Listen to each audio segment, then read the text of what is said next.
10వ తరగతి ఫలితాల్లో కాకినాడ జిల్లాకు 14వ స్థానం రావడం జరిగిందని కాకినాడ జిల్లా విద్యాశాఖ అధికారి పి రమేష్ పేర్కొన్నారు.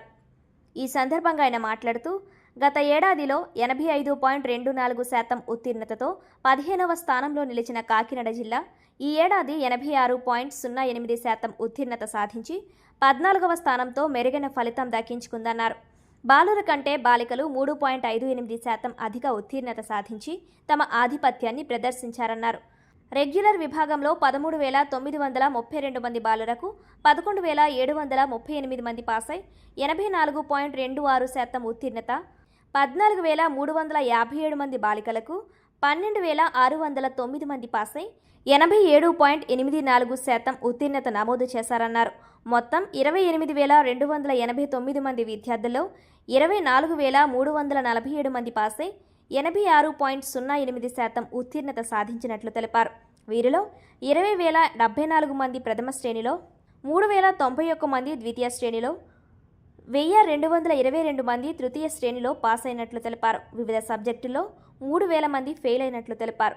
ఈ సమావేశంలో DCB secretary Venkatrao, assistant commissioner examinations Ramani తదితరులు పాల్గొన్నారు. 10th క్లాస్ విడుదల చేయడం జరిగింది. దీనిలో భాగంగా మన జిల్లాలో 28,249 మంది విద్యార్థులు మన ఎగ్జామ్స్ రాశారు.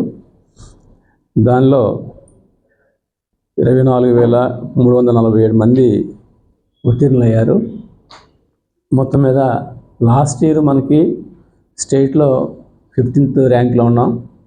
అదేవిధంగా పర్సంటేజ్లో 82.24 వచ్చింది. ఇప్పుడు ఈ సంవత్సరం మనకి ఒక ర్యాంక్ మెరుగుపరుచుకొని 14th ప్లేస్కి వచ్చాము. అదేవిధంగా పర్సంటేజ్ పరంగా చూస్తే 86.08% సాధించడం జరిగింది. అంటే 3% మనకి 3.09% మెరుగుపరచుకోవడం జరిగింది. ఈ మొత్తం మీద మనకి 3,000 మంది విద్యార్థులు వివిధ సబ్జెక్టుల్లో ఫెయిల్ అయ్యారు. అట్లాగే ఈ విద్యార్థులందరూ కూడా ఈరోజు రేపటి నుంచి మరి జిల్లా వ్యాప్తంగా ఉపాధ్యాయులతో సమావేశం ఏర్పాటు చేసుకొని ఏ సబ్జెక్టులో ఏ స్కూల్ అని ఫెయిల్ అయ్యారు చూసుకొని స్కూల్ వారీగా షెడ్యూల్ ఏర్పాటు చేసుకొని రేపు May 25th నుంచి June 4th వరకు కూడా సప్లిమెంట్ ఎగ్జామినేషన్ షెడ్యూల్ కూడా ఇవ్వడం జరిగింది. కాబట్టి ఎగ్జామినేషన్స్కి సన్నద్ధం చేసి ఆ మిగతా విద్యార్థులందరూ కూడా పాస్ అయ్యే విధంగా కృషి చేస్తామని చెప్పి తెలియజేస్తున్నాం. మరి ఈ సంవత్సరం మనకి రాష్ట్ర స్థాయిలో ఒక ర్యాంక్ మెరుగుపడటం, అదేవిధంగా మరి టోటల్గా పర్సంటేజ్ కూడా పెరగడంలో మరి కృషి చేసినటువంటి ఉపాధ్యాయులను, అట్లాగే వారికి సహకరించినటువంటి తల్లిదండ్రులను, అట్లాగే మనం ముఖ్యంగా జిల్లాలో ఉపాధ్యాయులందరూ కూడా స్పెషల్ క్లాస్ నిర్వహించి మార్నింగు ఈవినింగు టెస్టులు పెట్టి చక్కగా జూన్ నుంచే మనం జిల్లాలో చేసాం.